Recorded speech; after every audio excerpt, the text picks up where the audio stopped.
Hello, Guilty Feminists. This is Deborah, and this is a special episode looking at the new book, Tits Up, which I loved.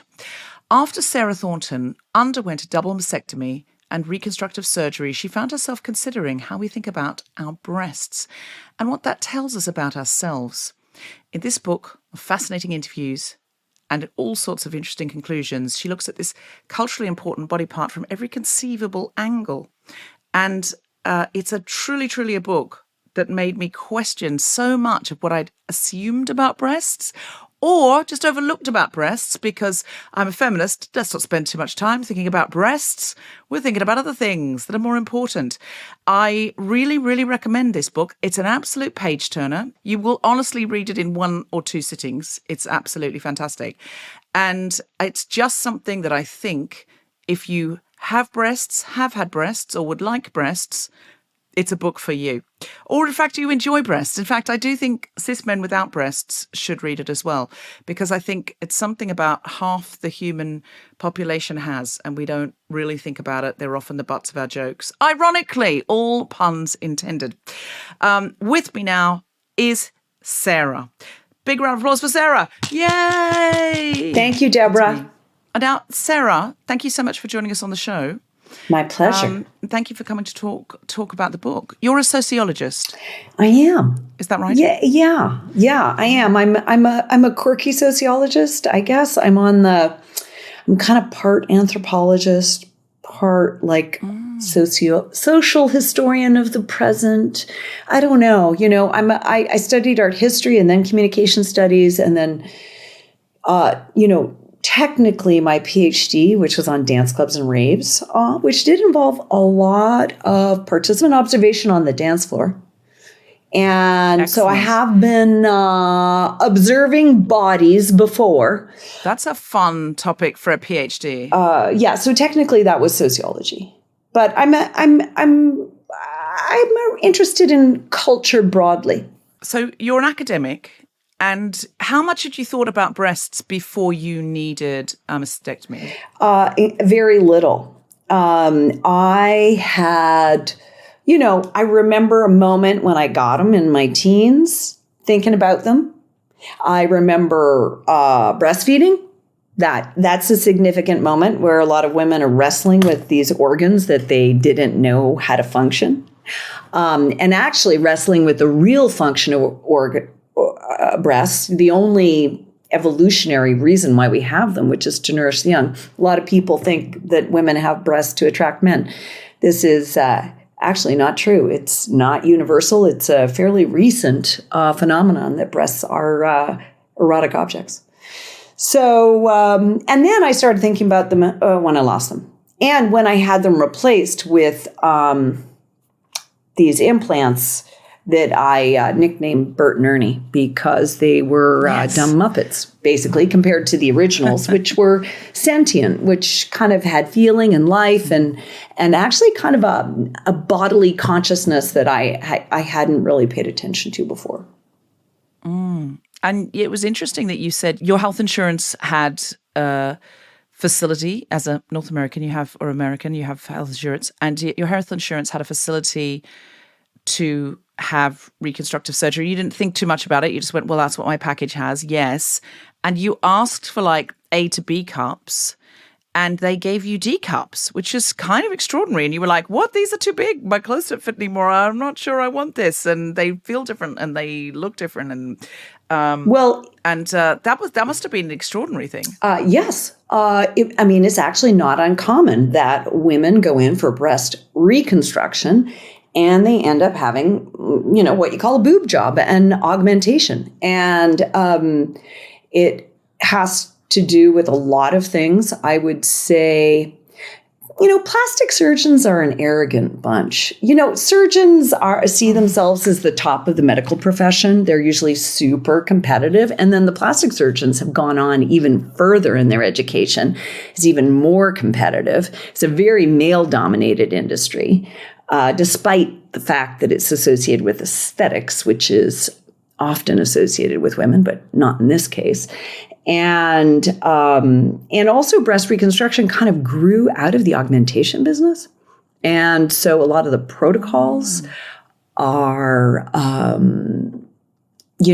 think they think that women might enjoy having an augmentation at the same time as having a reconstruction. And maybe that was true of some women in the past, in the days when Pamela Anderson was an icon of beauty and body ideals. But fashions have changed, and I happen to enjoy my yoga and my swimming, and I didn't want anything in the way of those activities. And they were in the way. When I first resumed yoga, my chaturangas, which are like a yoga push-up, were like useless, and the left boob would kind of swing under my armpit. It was not pleasant. So you had a reduction, and they're now back to the kind of the size of breasts that you prefer. It's not a reduction. No, I did not have a reduction. I had a reconstruction. So there are so many different words for all these different surgeries, and it's kind of hard to parse out sometimes. So we have augmentations, which are cosmetic, just, make them bigger. Then we have reductions, which are trending and on the rise in America anyway, which is making them smaller.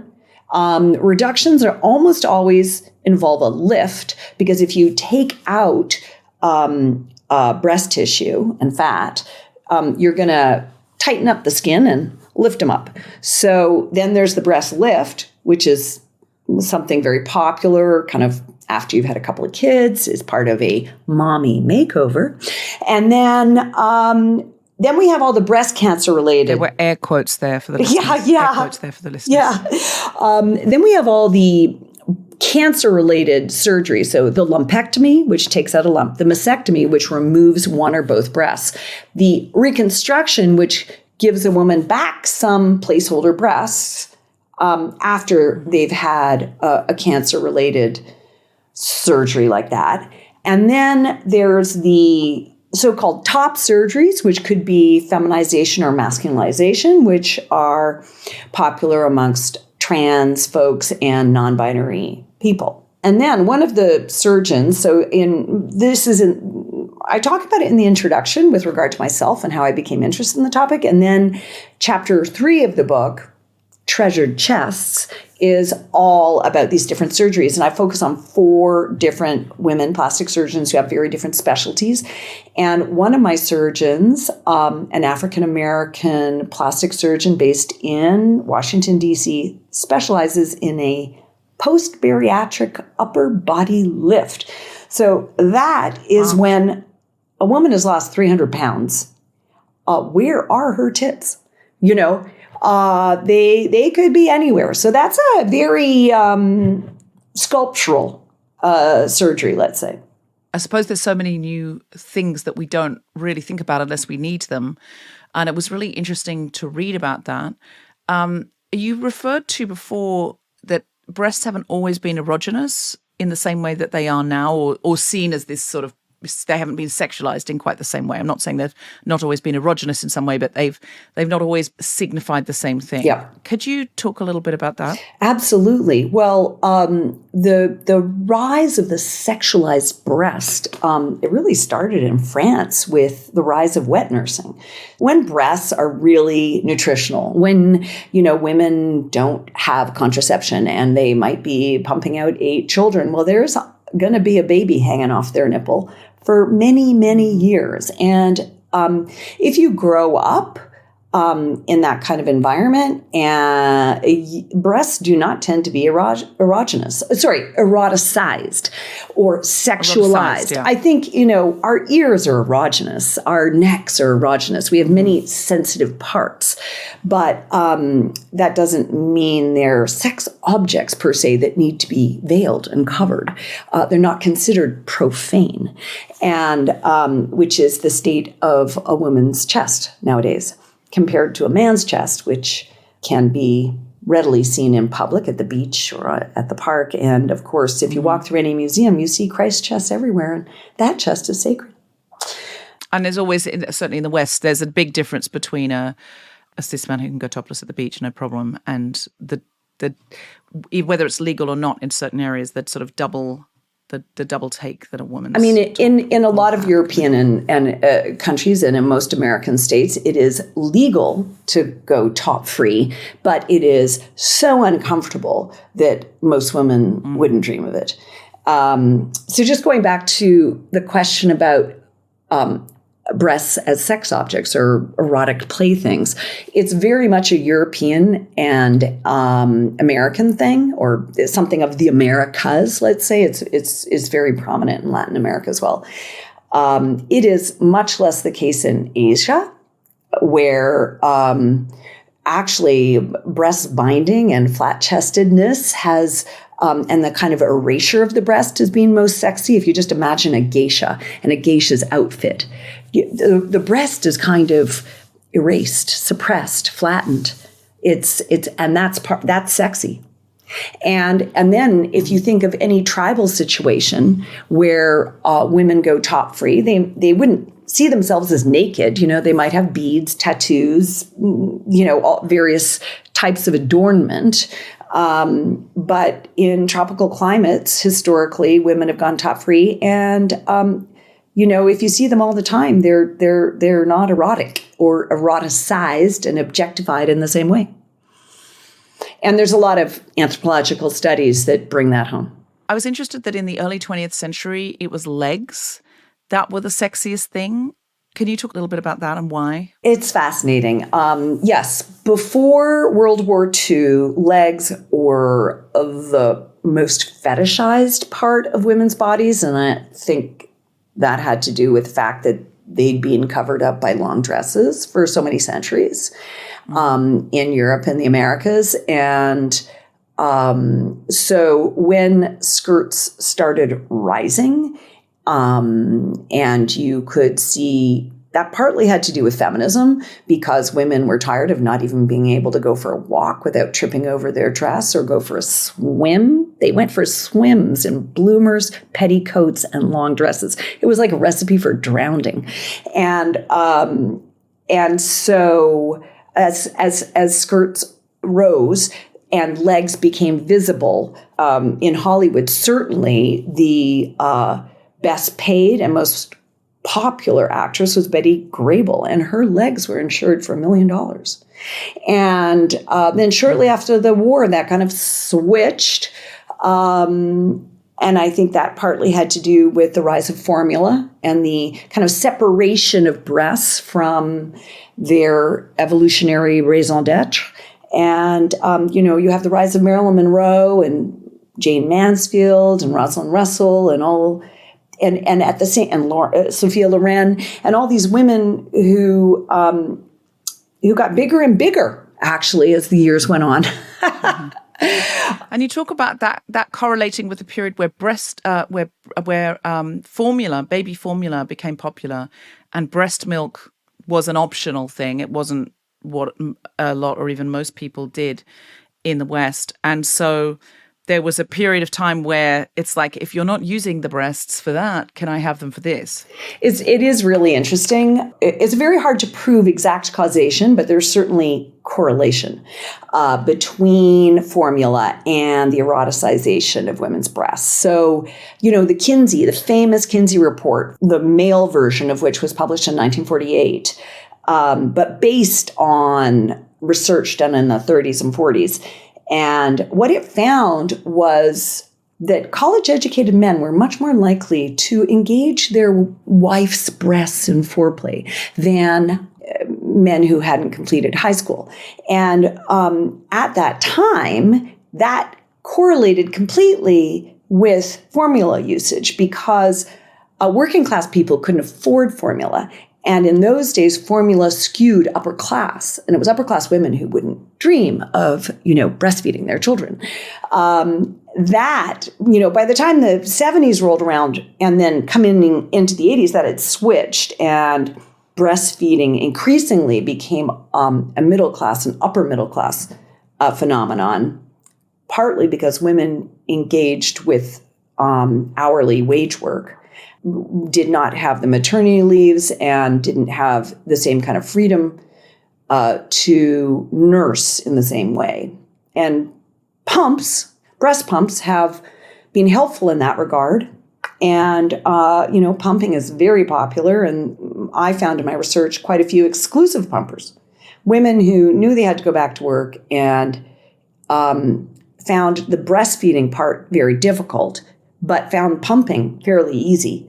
They wanted their baby to have breast milk, but they didn't, for whatever reason, didn't have success with breastfeeding, or knew they had to go back to work in a month to be able to take the baby. Yeah, needed other people to take the baby. Yeah, I mean, it is very hard. It's kind of an art form into itself, balancing pumping with breastfeeding. The suction's different, the flow is different.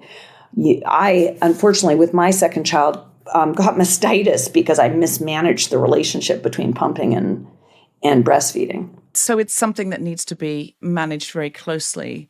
But it is interesting then where we position breasts in history because of their relationship with breastfeeding, or the way that could be hidden or sidelined or brought back, or that interplay is really, really interesting.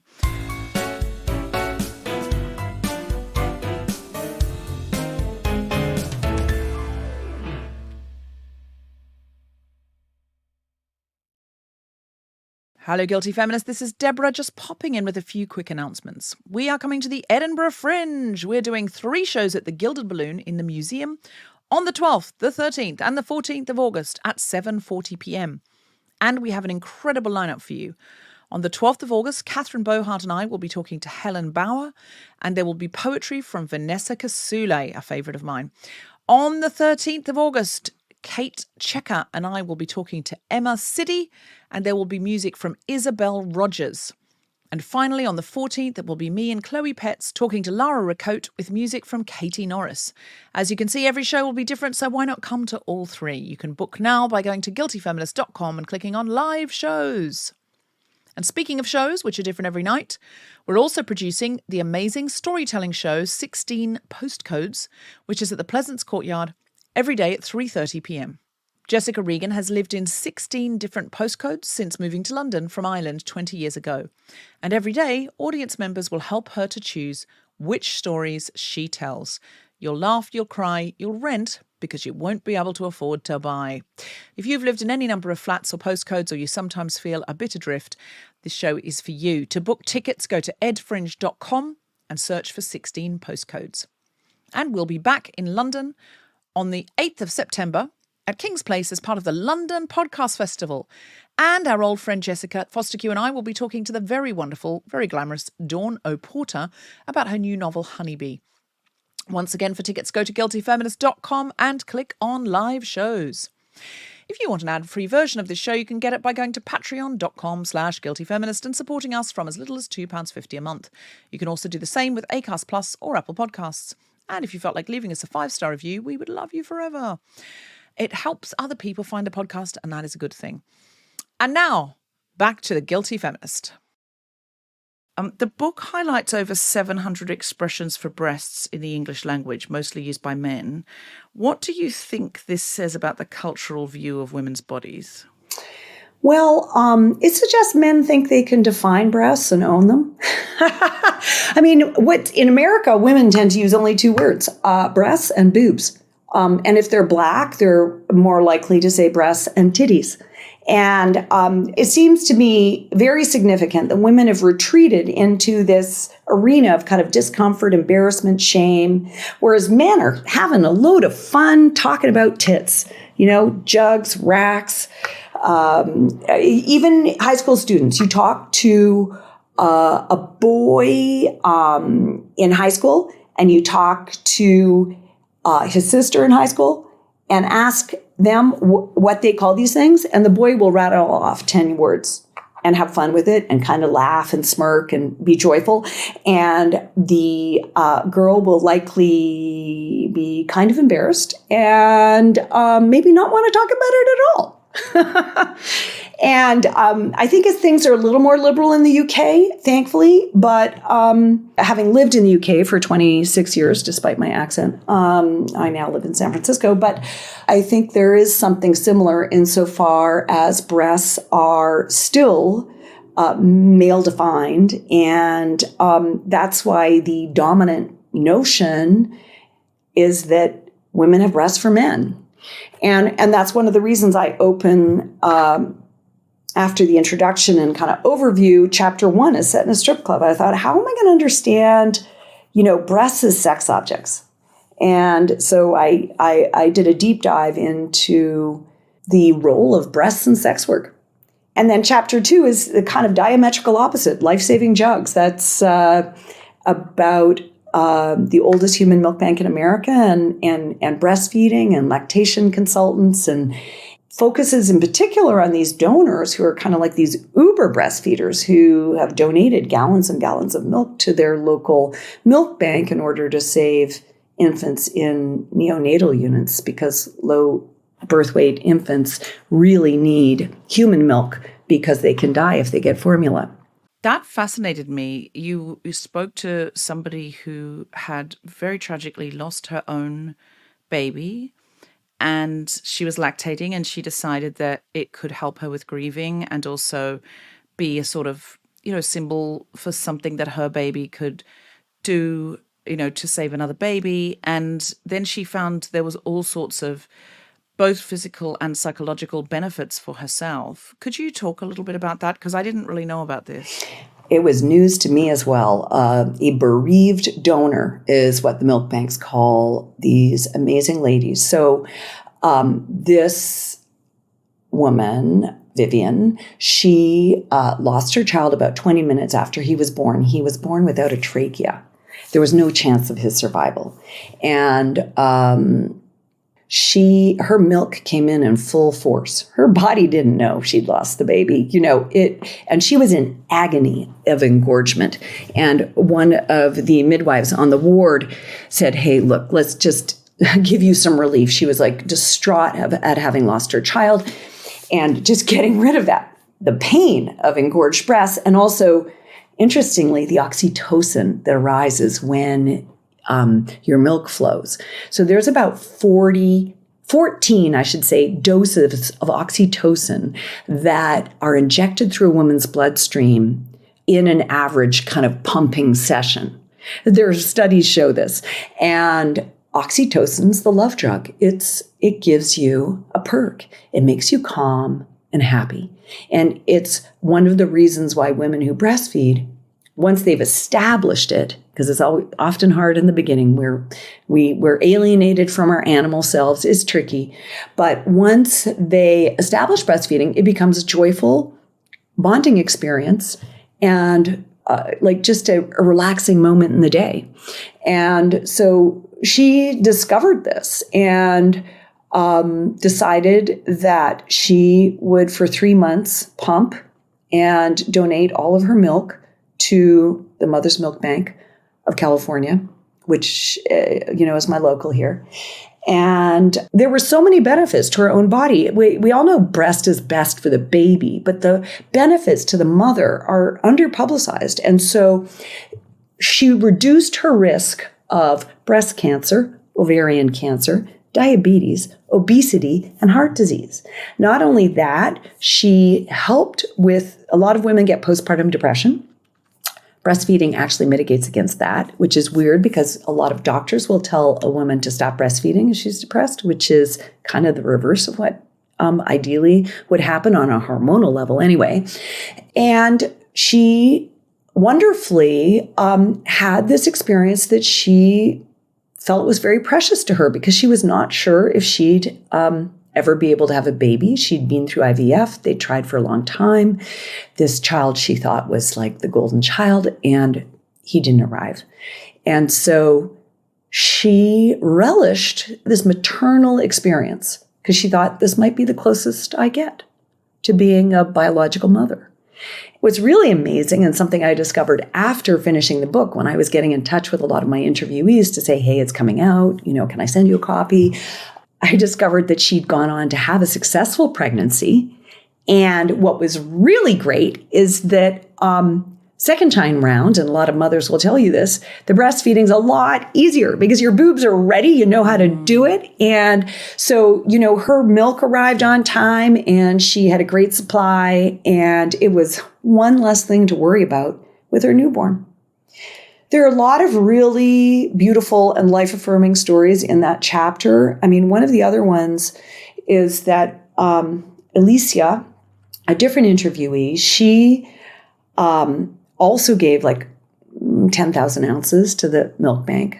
She was the victim of incest growing up, and it had involved her breasts, and she had decided in advance of delivering her baby that she would not breastfeed. She couldn't face it. She talked about it with her therapist.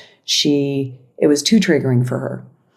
But what happened when she was about 6 months pregnant is she started, her breast started weeping colostrum, which is that foremilk that women have. It's very nutritious stuff. By the time the baby arrived, she had a freezer full of colostrum, and she also was kind of a hyperlactator. And she describes her breasts as fire hydrants. They were like, it was just, she said the feeling of the pressure in her breast was much worse than childbirth.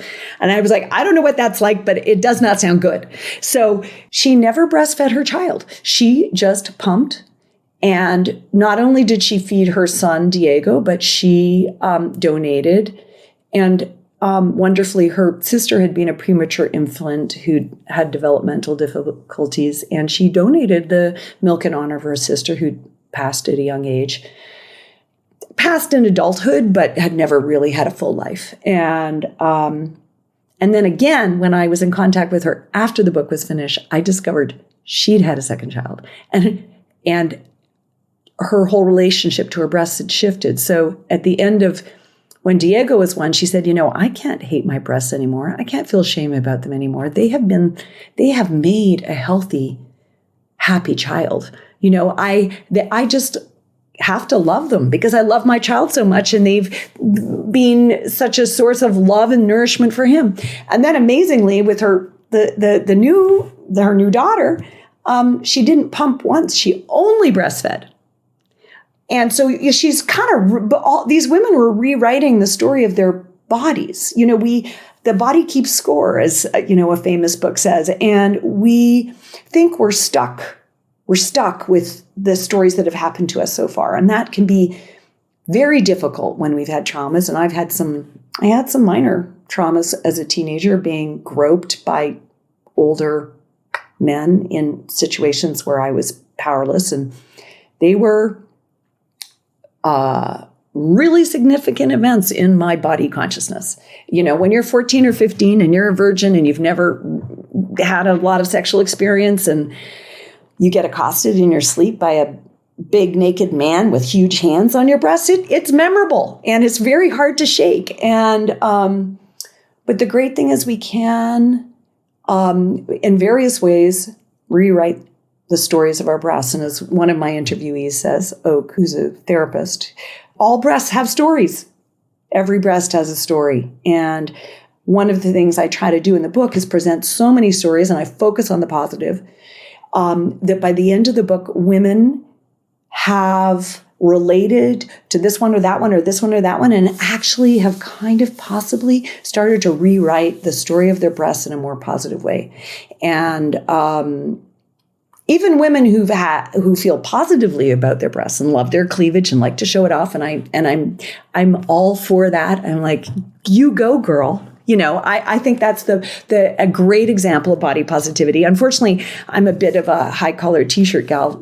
I never really felt comfortable with that, which probably has to do with my own sense of gender and my own sexuality and those uncomfortable moments in my teenage years. But I'm really interested in elevating and deepening our understanding of breasts so they can be valued for the very important organs they are. They are not dumb boobs. They are not irrelevant appendages, and they are not just erotic objects. They are, a source of human intelligence, a source of human communication. One of the things what makes us human, well, one of the things they say, we're these amazing communicators. We have developed art and language beyond other animals.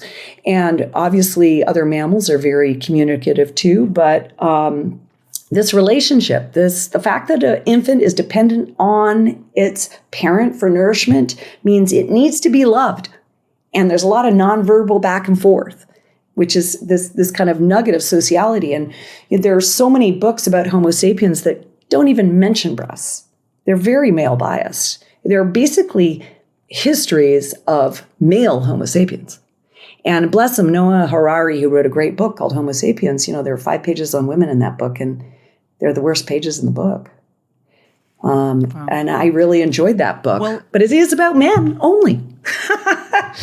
Well, your book really makes up for that. I love the way it's trans-inclusive. I love the way that it looks at breasts from so many different angles. So if you're listening to this and you enjoy looking at breasts from lots of different angles, you will love Tits Up, all puns intended. Can I ask you, Sarah, is there anything you came to say that you didn't get to say? I don't want to give the whole book away because I want people to buy it and read it. But is there anything you came to say that you didn't get to say that you'd like to say? I am a lifelong feminist. I believe I was brought up by a feminist, and I've always identified with the term. And I started reading in that area looking for material on breasts. And I was surprised to discover there was very little feminist literature on breasts compared to vaginas, uteruses, and wombs. And there's probably lots of good reasons for that. But I think what arose in my research were a lot of things that have been historically uncomfortable for feminism, which I think feminism's totally ready to deal with now.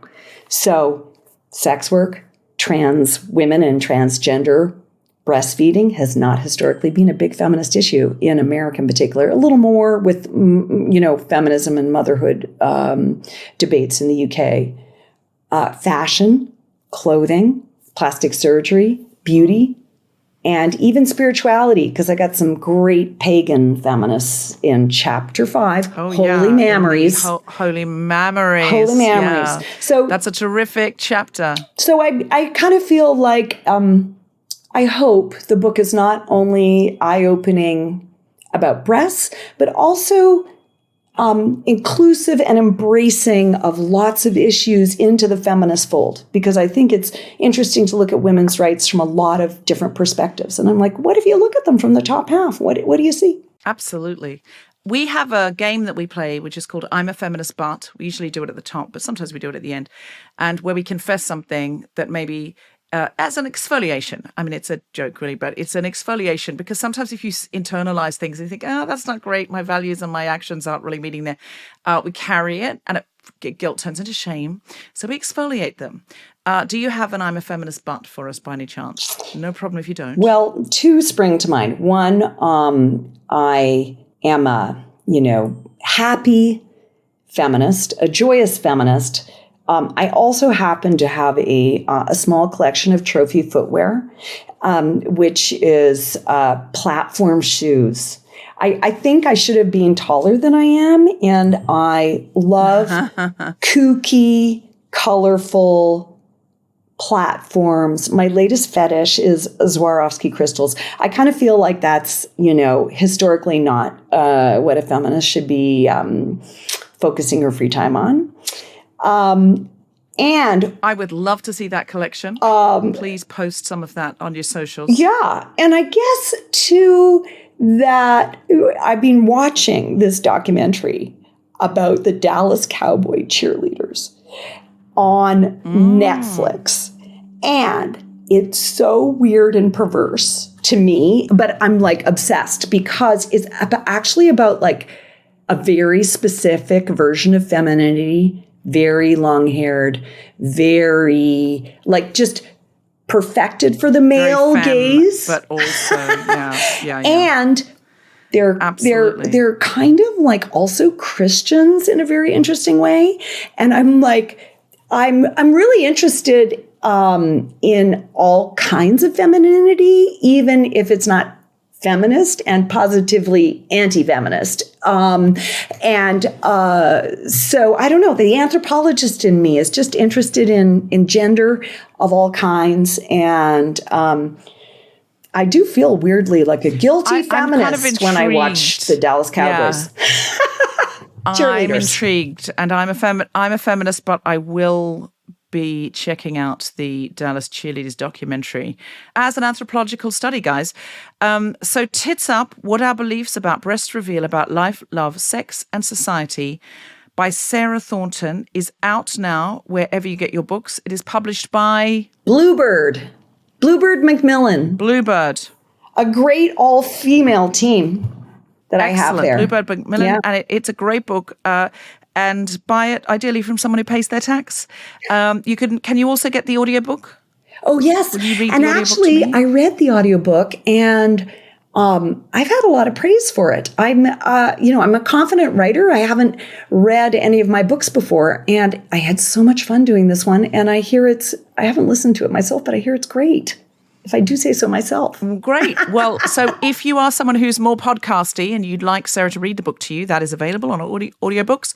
But you can get the book out now and read it like a traditional person reading a book on a bus.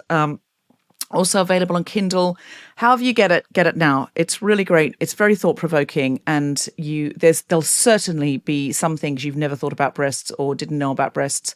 I guarantee you, or your money back. I cannot offer you your money back. That is just a metaphor. Thank you so much, Sarah Thornton. Thank you for coming on The Guilty Feminists. Thank you, Deborah. Thank you very much. Come again. Anytime. Bye-bye, and tits up. Tits up.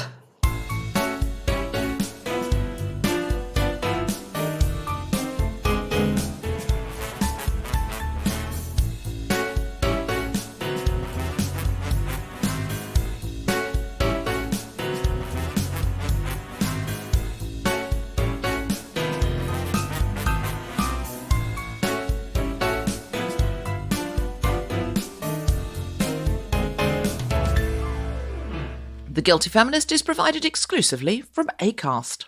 Find it wherever you get your podcasts.